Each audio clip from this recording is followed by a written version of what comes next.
आसिफ भाई ये बताइएगा कि बेटे पर उसकी माँ का ज्यादा हक है या उसकी बीवी का ज्यादा हक है? कहां से लाते हैं नरोज साहब सवाल आप? बेटे पर उसकी माँ का क्या हक है वो भी बता देता हूँ, और बीवी का क्या हक है वो भी बता देता हूँ, खुद ही समझ लीजिएगा। जी प्लीज। बेटे पर माँ का पता है कितना हक है? जी। कि जब वो माँ के पेट के अंदर होता है ना, और माँ को खुराक ना मिले, अगर फर्ज करें किसी भी वजह से, जी। तो अपनी खुराक पता है कहां से लेता है? माँ की हड्डियों से। हड्डियों से? जी। और माँ की हड्डियों को खा के, माँ के गोश्त को खा के वो बना होता है, तो वो माँ से बना है। अल्लाह। ये आपने याद रखना है। सही। आप कभी देखते नहीं है कि प्रेग्नेंट खवातीन अच्छी से अच्छी खुराक क्यों खाती हैं? ऐसी साढ़े बच्चे ਨੂੰ लगेगी, माँ के जरिए से खुराक उसको मिल रही होती है। सही।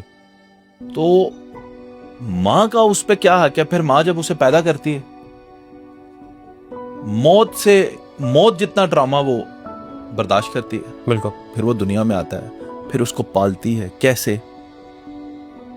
क्या कुर्बानियां देकर, अपनी नींदें कुर्बान, अपनी सारी जिंदगी की सोशल एक्टिविटीज, हर चीज तबाह, बच्चे को बड़ा करना।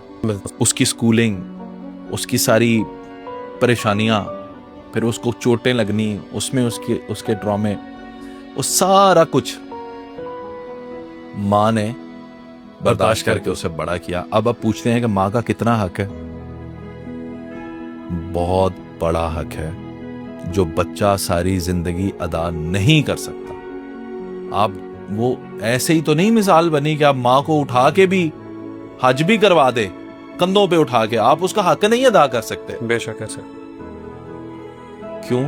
क्योंकि उसने अपनी सारी जिंदगी जी ही आपके लिए दी, अब आखिरी वक्त में आपको देखकर जीती। सही। और आप कहेंगे जी तो हक ही की है। You can not say that. बिल्कुल। अब इसका मतलब ये नहीं लेना कि माँ का इतना बड़ा हक है तो जो बेटे की बीवी आएगी वो माँ की गुलाम होगी। सही। इसका मतलब ये भी नहीं लेना। असल यही पूछने का मकसद था जी। अब यहां पे आपने ये समझना है कि एक बेटी जो अपने भाइयों की शहजादी, अपने बाप की रानी, अपने घर में परियों की तरह पली, किसी मैली चीज को हाथ में नहीं लगाने देते थे, इसने तो चले ही जाना है, इससे काम ना करवाओ, प्यार से, नाजों से। बिल्कुल। जो पली हुई है, जिसको कोई हल्की सी चोट भी लग जाए तो बाप तड़प उठे, ऐसे ही बाप के बहुत दिल के करीब होती हैं बेटियां। लाडली भी ज्यादा। वो अपनी माँ को, अपने बाप को, अपने भाइयों को, अपने घर को, सबको छोड़ के अब आपके बेटे के पास आ गई है।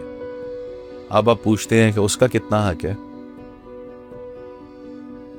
तो उसका भी बहुत बड़ा हक है आपकी जिंदगी के ऊपर। उसने सब कुछ आपके लिए छोड़ा। अब you have to take care of her. अब आपने ये देखना है कि ऐसा ना हो कि कोई भी आपके घर से उठ को उसको इसलिए ताना मारे क्योंकि वो आपकी बीवी है तो हमारी नौकरानी है। बिल्कुल सही। ये नहीं होने देना।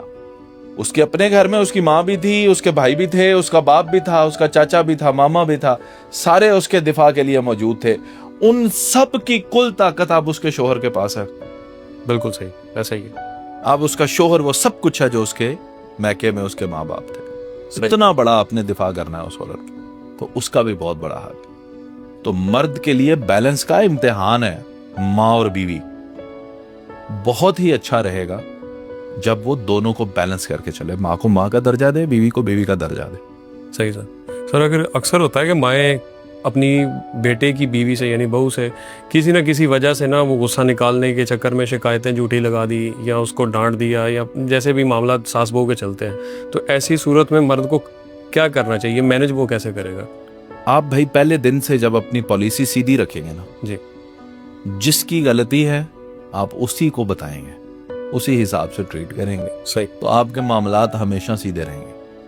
अगर आप माँ की सुन के बीवी को डांटते हैं या बीवी की सुन के माँ के साथ झगड़ा करते हैं, तो भाई आप तो बड़े कमजोर आदमी हैं। बिल्कुल सही। आप तो फिर जलील और खवार ही होते रहेंगे सारी। सही। जब आप बैलेंस करना जानते हैं, आपको पता है कि क्या हुआ है क्या नहीं हुआ। आप भी कोई बच्चे थोड़ी हैं, आपने जिंदगी सारी माँ के साथ गुजारी, बीवी को भी समझ जाएंगे। सही है। तो ये आपने देखना है कि ये बर्तन जो है ये खड़के जरूर, टूटे ना, बिल्कुल टूटने नहीं देना।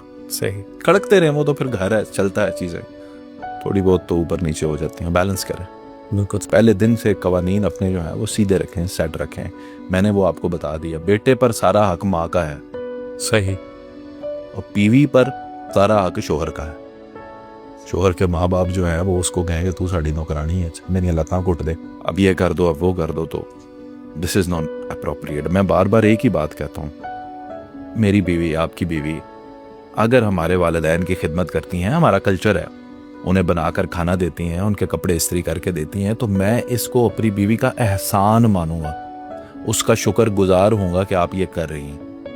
असल में होता यह है कि वो ये कर देती हैं और फिर हम उनकी ड्यूटी में शामिल कर देते हैं। ऐसा ही होता है। अगर आपकी बीवी बीमार है और वो ब्रेक चाहती है और चाहती है कि आज मैं खाना ना पकाऊं, और आपके माँ बाप उसे उठ के कहते हैं आज तो रोटी क्यों नहीं पकाई,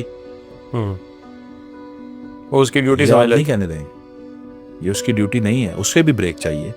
आप नहीं लेते, आपके वालिदैन नहीं लेते ब्रेक, वो भी ले सकती है। बिल्कुल सही, ठीक है, तो ये चीजें आपने मैनेज करनी है, बैलेंस करनी है। सही था।